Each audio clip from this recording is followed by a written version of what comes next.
चेष्टा करनी है। कहते हैं शांति की बात तो वही करता है जो कमजोर होता है, जस्टिस भी वही मांगता है जो कमजोर होता है। तो ये जो आज का ये पैगाम है, ये कमजोरी की निशानी है। यही कहा जाता है। कौन करता है शांति की बात? जो दुर्बल होता है, कमजोर होता है। कौन करता है जस्टिस की बात? जस्टिस लेने की, जस्टिस की जरूरत किसे है? उसे ही, जो दुर्बल है। तो क्या ये कमजोरी है जो हम यहां आज मौजूद हैं? नहीं, ये हमारी ताकत है। इस ताकत का एहसास कीजिए इस मुल्क के लिए। इसी गली की है खाक से। मौलाना बदरुद्दीन साहब ने मुझे शायरी पर लगा दिया, इतने सारे शेर सुना दिए, मैं क्या करूं। इसी गली की है खाक से, यही खाक अपनी मिलाएंगे। न बुलाए आपके आए हैं, न निकाले आपके जाए।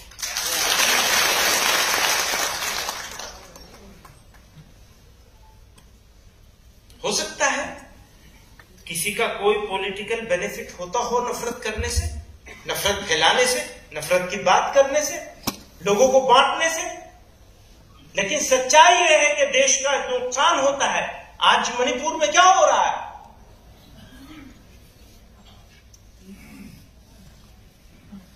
वही इंसान है। क्या फर्क हो सकता है किसी मिट्टी में, किसी कुकी में? क्या डिफरेंस हो सकता है? औरत तो औरत है, बच्चा तो बच्चा है, इंसान तो इंसान है, मनुष्य तो मनुष्य है। आप कैसे फर्क कर सकते हैं? और अगर फर्क करने की कोशिश करेंगे तो ये तो इस मादरे वतन के साथ, इस मातृभूमि के साथ घोर अन्याय होगा, अत्याचार होगा। हम आज खड़े हुए उसी अत्याचार का विरोध करने के लिए।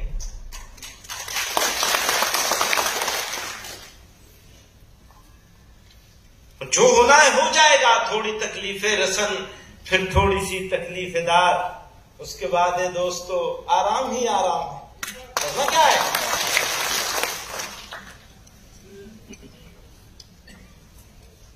आपसे कहना चाहता हूं, हालात अच्छे हों तो मस्त नहीं हो जाता, और बुरे हों तो बेसब्र होकर परेशान नहीं होना है। दोनों हालात आएंगे आपके सामने। अल्लाह ताला ने कुरान में इरशाद फरमाया, वलनब्लुवन्नकुम बिशैइन मिनल खौफि वल जू'i व नक्सिम मिनल अमवालि वल अनफुसि वत थमरात। ये होगा तुम्हारा इम्तिहान। ये हो नहीं सकता कि ईमान हो तुम्हारे दिल में और तुम्हारे पास इम्तिहान ना हो। फिर फरमाया वबश्शिरिस साबिरीन, और बशारत है उनके लिए जो सब्र करने वाले हो जाए, इस्तिकामत पकड़े मजबूती के साथ। पर याद रखिएगा, कौमें किरदार से बनती हैं,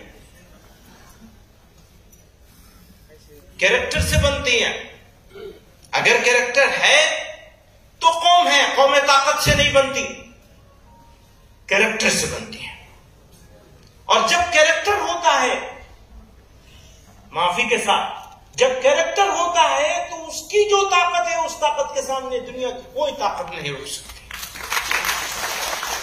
कैरेक्टरलेस कौम कितनी ताकतवर कौम बन जाए, जमाना उसको भुला देगा, तारीख उसको याद करेगी अगर तो बुराइयों से याद करेगी।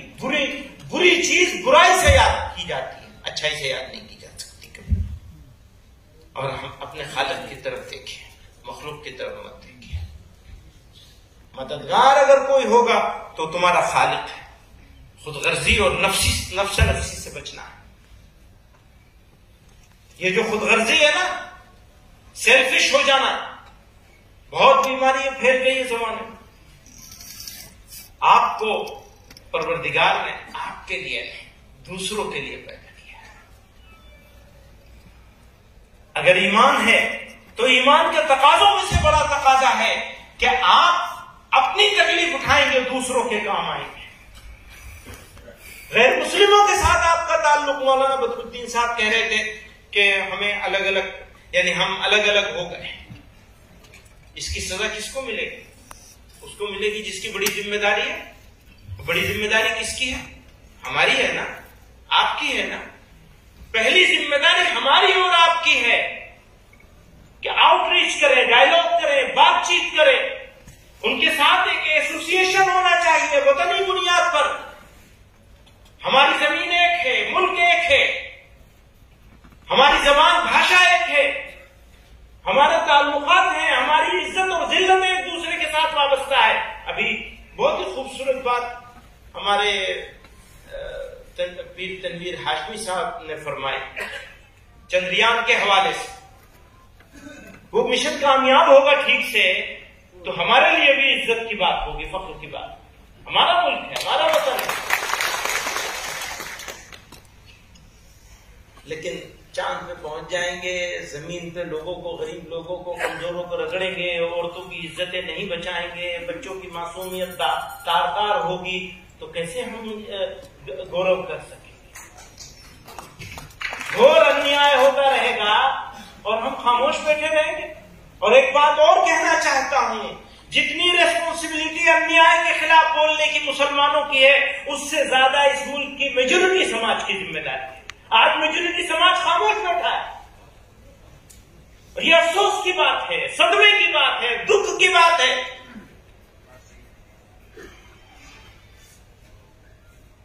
अगर कुर्बानी की जरूरत है, मेरे कुछ मिसालें हैं, वो कुछ ही है, इसलिए कि अपॉर्चुनिटी नहीं है। अगर अपॉर्चुनिटी है तो हमारा खून इस धरती के लिए अगर पड़ेगा तो हमारे लिए वो प्राइड का मोमेंट होगा, फख्र की बात, गौरव की बात। और ये इसलिए होगा कि मैं मुसलमान हूं, मेरे अल्लाह ने मुझे हुक्म दिया है, मेरे कुरान ने मुझे हुक्म दिया है, मेरे नबी ने मुझे हुक्म दिया कि अपने वतन की हिफाजत के लिए जान दे दोगे तो तुम शहीद कहलाओ। बुजुर्गों और दोस्तों, जो शिकायत मौलाना बदरुद्दीन साहब को थी वक्त की और सब लोगों की थी, वही मुझे भी है। जो शिकायत मौलाना फैसल वली रहमानी साहब को थी, वही मुझे भी है। बहुत कुछ बात करना चाहते हैं, लेकिन सबकी भलाई करिए। सिर्फ अपनी भलाई के बारे में सोचने से और चेष्टा करने से आपकी भी भलाई नहीं होगी। अगर अपनी भलाई चाहते हैं तो दूसरों की भलाई करनी पड़ेगी। और याद रखिएगा, रोने वालों को मंजिल नहीं मिलती है। रोना बंद कर दीजिए, अमल की तैयारी कीजिए, अमल करिए, कोशिश कीजिए, चेष्टा कीजिए, जिद्दोजहद कीजिए, कुर्बानी देने के लिए तैयार हो। अगर आप कुर्बानी देंगे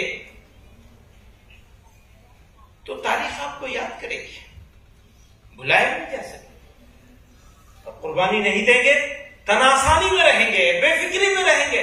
हाँ जी, सब ठीक हो जाएगा, कुछ ठीक नहीं होगा, ठीक करने से ठीक होगा, ठीक होने से ठीक कुछ नहीं हो सकता है। मेरा भी ये एहसास है कि लंबी भाषा बोलने वाले, ऊंची ऊंची बातें करने वाले, नफरत फैलाने वाले लोग और उनको रोकने वाले जिम्मेदार लोगों की जबान भी वैसे ही होने लग रही है। जो नफरतों को रोक सकते हैं, उनका रवैया, एटीट्यूड भी वो नहीं है जो एक जिम्मेदार का होना चाहिए। तो लोगों को लगता है रात थोड़ा लंबी हो गई है। हाँ, कभी के दिन बड़े होते हैं, कभी की रातें बड़ी होती हैं। या ये मत समझिएगा कि रात हमेशा बड़ी रहेगी, सुबह भी होगी इंशाअल्लाह।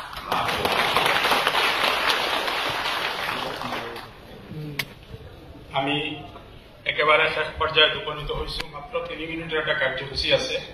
এই কার্যসূচীর আগত এটা জরুরি ঘোষণা আছে। ঘোষণাটো আপোনাৰ সকলে মন দি শুনিব লাগিব। ঘোষণাটো জরুরি। ইয়াৰ আগতে মই হজরত সভাপতি মোহতারামৰ আন্তরিকভাৱে শুক্ৰিয়া, কৃতজ্ঞতা যাচিছো।